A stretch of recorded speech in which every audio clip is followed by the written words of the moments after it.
প্রিয় ভাই ও বোনেরা, চার্লি চ্যাপলিনের বিখ্যাত চলচ্চিত্র মডার্ন টাইমস এর একটি দৃশ্য অনেকেরই পরিচিত। সেখানে চ্যাপলিন একটি কারখানায় কাজ করছেন। তার কাজ হল একটি চলন্ত যন্ত্রের উপর দিয়ে যাওয়া নাটবল্টু শক্ত করা। ঘণ্টার পর ঘণ্টা, দিনের পর দিন তিনি একই কাজ করে চলেছেন। শেষ পর্যন্ত সেই কাজ তাকে এমনভাবে গ্রাস করে যে কারখানা থেকে বেরিয়ে আসার পরও তাঁর হাত নাটবল্টু শক্ত করার ভঙ্গিতেই নড়াচড়া করতে থাকে। দৃশ্যটি আমাদের হাসায়, কিন্তু একই সঙ্গে একটি গভীর প্রশ্ন জাগিয়ে তোলে। আমি কি এতটাই ব্যস্ত হয়ে পড়েছি যে আমি ভুলে গেছি কেন আমি যা করছি তা করছি? আজকের পৃথিবীতে অনেক মানুষের জীবন এমনই। আমরা কাজ করি, অর্থ উপার্জন করি, পরিকল্পনা করি, দুশ্চিন্তা করি, এক কাজ থেকে আরেক কাজে ছুটে বেড়াই। এমনকি আমাদের ধর্মীয় জীবনও কখনো কখনো এমন হয়ে যায়। আমরা গির্জায় যাই, নভেনা করি, বিভিন্ন ধর্মীয় সংগঠনে কাজ করি, সেবা করি, ধর্মীয় অনুষ্ঠান পরিচালনা করি। এসবই ভালো কাজ, কিন্তু এর পিছনে একটি গভীর প্রশ্ন লুকিয়ে আছে। এসব কিসের জন্য? আজকের সুসমাচারে একজন শাস্ত্রজ্ঞ যিশুর কাছে এসে জিজ্ঞাসা করেন, সমস্ত আদেশের মধ্যে সবচেয়ে বড় আদেশ কোনটি? তিনি শুধু একটি নিয়ম জানতে চাননি, তিনি জানতে চেয়েছিলেন জীবনের কেন্দ্রবিন্দু কি। অসংখ্য নিয়ম ও আদেশের মধ্যে সবচেয়ে গুরুত্বপূর্ণ বিষয় কি? যিশু উত্তর দিলেন, তোমার সমস্ত হৃদয়, সমস্ত প্রাণ, সমস্ত মন এবং সমস্ত শক্তি দিয়ে তোমার প্রভু ঈশ্বরকে ভালোবাসো। এরপর তিনি যোগ করলেন, তোমার প্রতিবেশীকে নিজের মতো ভালোবাসো।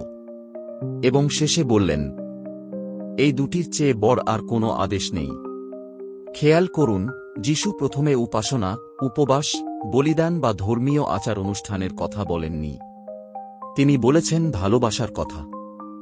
কারণ ভালোবাসাই সবকিছুর কেন্দ্র। প্রার্থনার উদ্দেশ্য হল ভালোবাসাকে গভীর করা। উপাসনার উদ্দেশ্য হল ভালোবাসাকে প্রকাশ করা। ঈশ্বরের আদেশগুলোর উদ্দেশ্য হল ভালোবাসাকে রক্ষা করা। গির্জার উদ্দেশ্য হল আমাদের ভালোবাসতে শেখানো। যদি ভালোবাসা না থাকে, তবে ধর্ম শুধু অভ্যাসে পরিণত হয়। যদি ভালোবাসা না থাকে, তবে প্রার্থনা শুধু কিছু শব্দে পরিণত হয়। যদি ভালোবাসা না থাকে, তবে নৈতিকতা শুধু নিয়মের বোঝা হয়ে দাঁড়ায়। তখন আমরা সারা জীবন নাটবল্টু শক্ত করতে পারি, কিন্তু জীবনের প্রকৃত উদ্দেশ্য খুঁজে পাই না।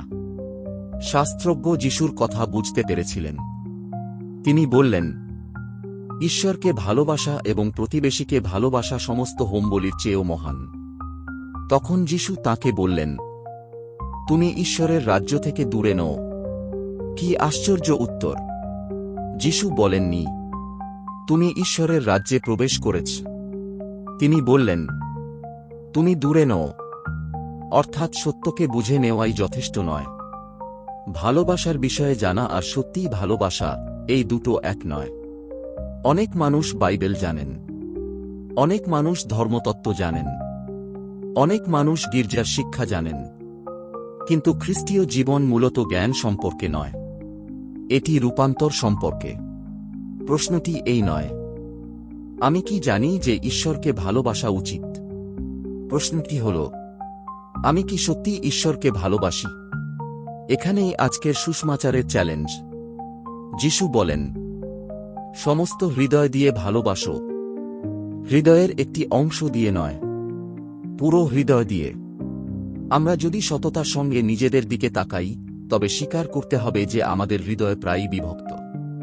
আমরা ঈশ্বরকে ভালোবাসতে চাই, কিন্তু একই সঙ্গে আমরা আমাদের আরাম, সম্মান, পরিকল্পনা, স্বপ্ন এবং আকাঙ্ক্ষাকেও আঁকড়ে ধরে থাকি। ফলে আমাদের হৃদয় বিভক্ত হয়ে যায়। এই কারণেই মহান সাধক Saint John of the Cross বলেছেন, জীবনের সন্ধ্যাবেলায় আমাদের বিচার করা হবে শুধুমাত্র ভালোবাসার ভিত্তিতে। আমাদের সম্পদের ভিত্তিতে নয়, আমাদের সাফল্যের ভিত্তিতে নয়, আমাদের পদমর্যাদার ভিত্তিতে নয়, বরং আমরা কতটা ভালোবেসেছি তার ভিত্তিতে। আমরা কি ঈশ্বরকে আমাদের জীবনের কেন্দ্র করেছি? আমরা কি অন্যদের সেইভাবে ভালোবেসেছি যেভাবে খ্রিস্ট আমাদের ভালোবেসেছেন? কিন্তু এখানেই সুসমাচারের সবচেয়ে সুন্দর সত্যটি রয়েছে। যিশু শুধু আমাদের ভালোবাসার আদেশ দেন না, তিনি নিজেই ভালোবাসার পূর্ণ আদর্শ। শুধুমাত্র যিশুই পিতাকে সম্পূর্ণ হৃদয়, সম্পূর্ণ প্রাণ, সম্পূর্ণ মন এবং সম্পূর্ণ শক্তি দিয়ে ভালোবেসেছেন। শুধুমাত্র যিশুই এই আদেশকে সম্পূর্ণভাবে পালন করেছেন। আর সেই ভালোবাসাই তাকে ক্রুশ পর্যন্ত নিয়ে গিয়েছিল।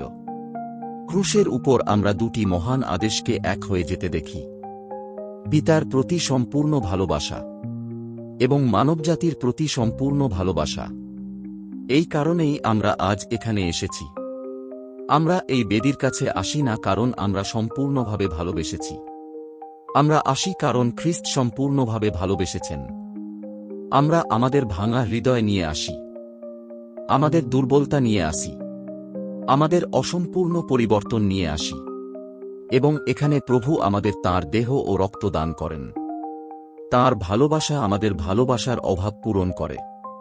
তাঁর অনুগ্রহ আমাদের দুর্বলতাকে শক্তিতে রূপান্তরিত করে। তাঁর হৃদয় আমাদের হৃদয়কে পরিবর্তন করতে শুরু করে। আজ প্রভু আমাদের জিজ্ঞাসা করেন, আমার জীবনে প্রথম স্থানটি কার? আমি সবচেয়ে বেশি কাকে ভালোবাসি? আমার সিদ্ধান্তগুলোকে কি পরিচালিত করে? আমার জীবনের প্রকৃত কেন্দ্র কি?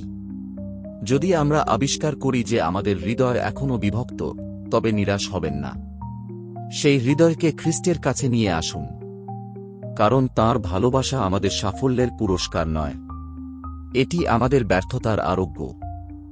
আর আজ যখন আমরা ইউখারিস্টে তাঁকে গ্রহণ করি, তখন প্রার্থনা করি যেন তিনি আমাদের এমন একটি হৃদয় দান করেন যা সমস্ত হৃদয়, সমস্ত প্রাণ, সমস্ত মন এবং সমস্ত শক্তি দিয়ে ঈশ্বরকে ভালোবাসতে পারে এবং নিজের মতো প্রতিবেশীকেও ভালোবাসতে পারে। তখন আমরা শুধু ঈশ্বরের রাজ্যের কাছাকাছি থাকব না, আমরা সত্যিই সেই রাজ্যের মধ্যে জীবনযাপন করতে শুরু করব। আমেন।